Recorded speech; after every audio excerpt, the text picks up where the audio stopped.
Hey, good morning, fellas. We got Ezekiel 24 today. We're going to dissect a couple little things and hopefully give you a little better understanding of what you're reading. The first portion of chapter 24 is a symbol of the cooking pot, and the cooking pot is really Jerusalem.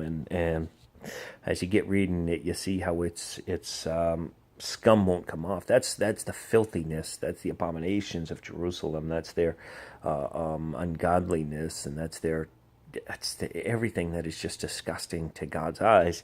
That's what it is. And if you as you keep reading down, you see that even though God takes this from them, they don't ever let it go. And maybe that can hit us sometimes.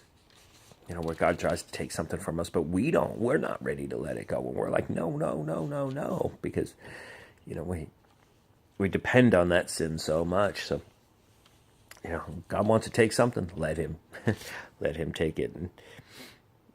And then you go down in the last portion, verse 15 and on, speaking about Ezekiel's wife dying and how God uses that as a sign of the calamities that are to come on Jerusalem, and that they're so great they cannot be lamented.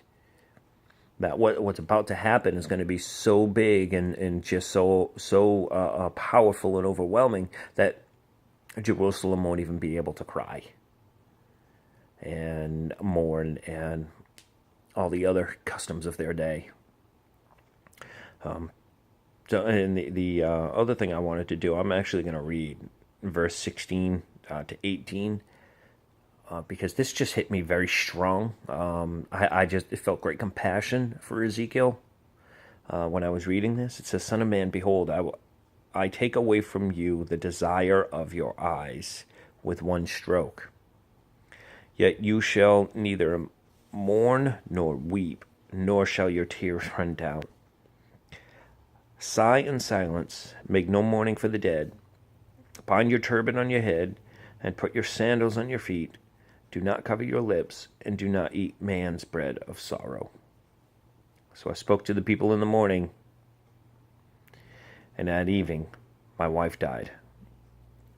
That just hit me in my heart.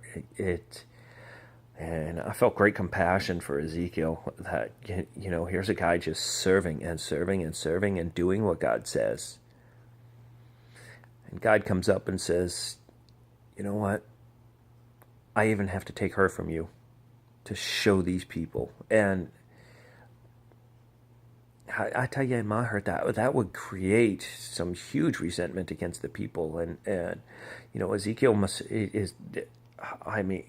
he must have had great faith and trust in God. There is no record of him even complaining about it. And it's just, to me, to lose my wife like that because of other people, it's